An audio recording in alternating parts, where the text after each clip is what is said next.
Mister Michael एक बहुत ही अमीर आदमी है। वह अपनी वाइफ और नौकर के साथ एक आलीशान घर में रहता है। शरद ऋतु का समय था। एक दिन मिस्टर माइकल का मर्डर हो जाता है। सुबह में मेड आती है और देखती है कि मिस्टर माइकल का मर्डर हो गया है। वह तुरंत पुलिस को कॉल करती है। पुलिस क्राइम सीन पर पहुंच जाता है। पुलिस को पता चलता है कि मर्डर कल रात में हुआ है।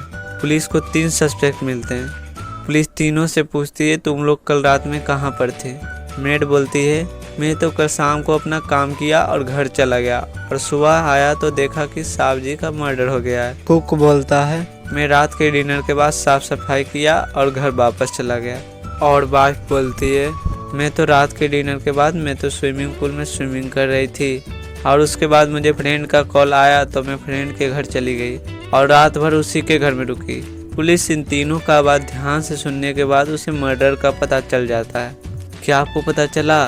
नहीं तो आप ध्यान से सोचिए और आप अपना आंसर मुझे कमेंट करके बताइए। ज़्यादा समय के लिए वीडियो को पॉज भी कर सकते हैं।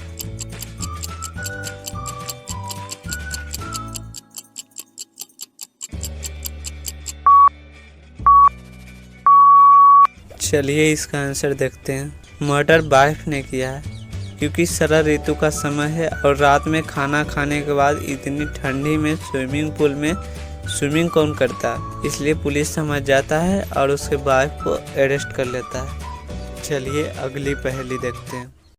एक बड़ी सी शहर में ज़ॉम्बी का आतंक मच जाता है। सभी लोग उससे डर के भाग जाते हैं। राहुल भी ज़ॉम्बी से बच के भागने के लिए एक सेफ जगह खोज रहा है। राहुल को छुपने के लिए 3 ऑप्शन है। पहला, अपने दोस्त का घर। दूसरा, अपने घर के बेसमेंट में। तीसरा, शहर का सबसे लंबा बिल्डिंग। इन तीनों जगह में से राहुल कौन सी जगह छुपेगा? आप बताइए राहुल के लिए कौन सा जगह छिपने के लिए बेटर रहेगा। सोचिए और आप अपना आंसर मुझे कमेंट में बताइए।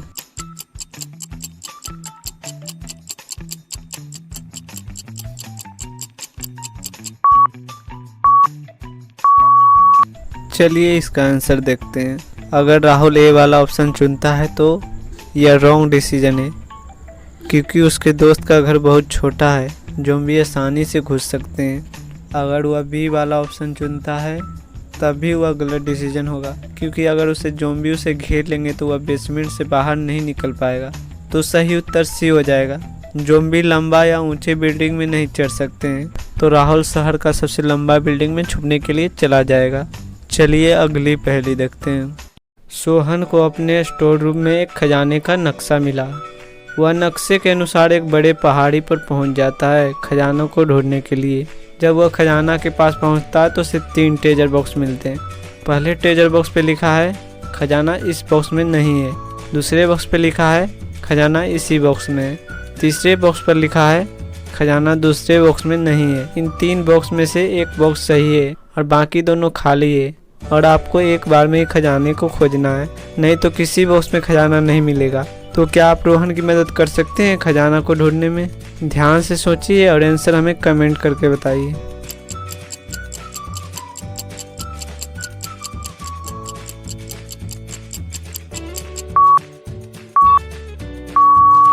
चलिए इसका आंसर देखते हैं। पहले बॉक्स पे लिखा है खजाना इस बॉक्स में नहीं है। मान लेते कि खजाना इस बॉक्स में नहीं है। और दूसरे बॉक्स पे लिखा है खजाना इस बॉक्स में है। ये भी मान लेते हैं कि खजाना बी वाले बॉक्स में है। पर तीसरे पे लिखा है खजाना दूसरे बॉक्स में नहीं है, मतलब खजाना ए और बी दोनों में नहीं है। इसका मतलब खजाना तीसरे बॉक्स में है। चलिए अगली पहेली देखते हैं। आप एक अंधेरे कमरे में फंस गए हैं। निकलने के सभी रास्ते बंद हैं। आपके सामने 3 डोर्स हैं जिसमें एक दरवाज़ा सुरक्षित है। पहले दरवाजे पे जिसमें बहुत ही जहरीला एसिड है जो आपके हड्डियों को गला देगा। दूसरे दरवाजे में बहुत ही विशाल लेंस लगा हुआ है जिससे सूर्य की किरण उस लेंस से फोकस करके आपको जला देगा।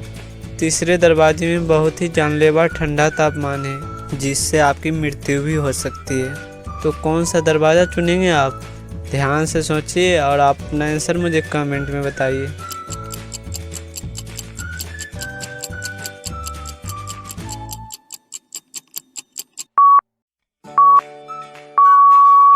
चलिए इसका आंसर देखते हैं। सही दरवाज़ा दूसरा है, सूरज रात में डूब जाता है, जिससे आप जलने से बच जाएंगे और आप दूसरे दरवाजे के द्वारा सुरक्षित बाहर निकल जाइएगा। चलिए अगली पहेली देखते हैं। दो दोस्त बंटी और बबलू किसी बात पर झगड़ रहे होते हैं। दोनों झगड़ ही रहे होते हैं कि अचानक उन दोनों के बीच एक जीनी प्रकट हो जाता है। जीनी बंटी को 3 विष देता है मांगने के लिए और बबलू को 1 विष देता है। बबलू ने अपने पहले विष में जीनी से मांगा, बंटी जो भी मांगे उसका दुगना मुझे दे दो। तो बंटी अपना पहला विष पैसों से भरा एक बैग मांगा, तो बबलू को 2 बैग मिले। उसके बाद बंटी अपना दूसरा विष में एक हवाई जहाज मांगता है, तो बबलू को 2 हवाई जहाज मिल जाता है। जब बंटी अपना तीसरा विष मांगता है तो बबलू की मृत्यु हो जाती है। ऐसी क्या विष मांगा बंटी ने? क्या आप सोचकर बता सकते हैं बंटी ने क्या विष मांगा?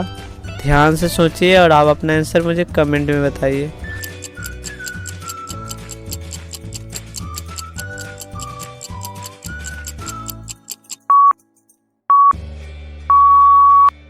चलिए इसका आंसर देखते हैं। बंटी ने जीनी से तीसरे विष में मांगता है कि उसे आधी मौत दे दे, तो बबलू को उससे बंटी के विष के दुगना मतलब उसे पूरी मौत मिल जाता है, इसलिए उसकी मृत्यु हो जाती है। चलिए अगली पहेली देखते हैं।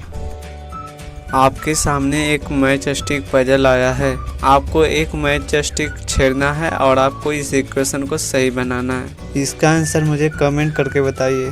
ज़्यादा समय के लिए वीडियो को पॉज भी कर सकते हैं।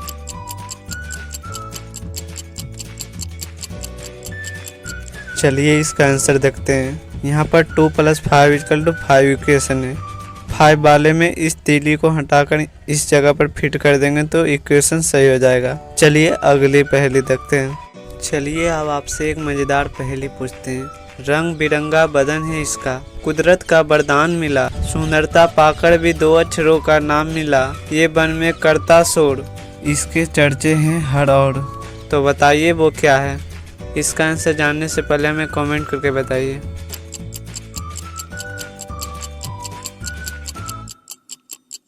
चलिए इसका आंसर देखते हैं। इसका आंसर है मोर। चलिए अगली पहेली देखते हैं। अब आपके सामने 2 पिक्चर आया है। अब इन दोनों पिक्चर को जोड़कर बताना है कि कौन सा बर्ड बन रहा है। ध्यान से सोचिए और आप अपना आंसर मुझे कमेंट करके बताइए।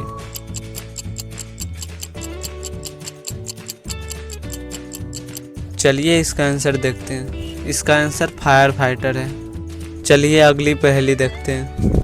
आपके सामने एक पिक्चर आया है। इस पिक्चर में 3 डॉक्टर हैं। आपको बताना कि इन 3 डॉक्टर में से कौन सा असली डॉक्टर है। ध्यान से सोचिए और आप अपने आंसर मुझे कमेंट करके बताइए।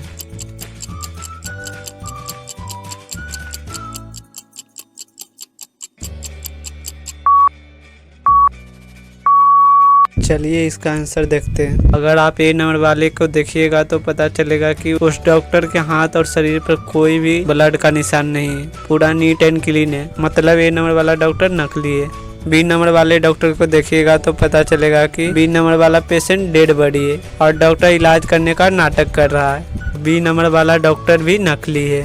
और C नंबर वाले को देखिएगा तो पता चलेगा कि उसके हाथ में ब्लड लगा हुआ है, मतलब C नंबर वाला डॉक्टर असली है। इसी तरह के वीडियोज को देखने के लिए हमारी वीडियोज को लाइक कर दीजिए, चैनल को सब्सक्राइब कर दीजिए और साथ में बेल आइकन दबा दीजिए। मिलते हैं अगले वीडियो में, तब तक के लिए जय हिंद, वंदे मातरम।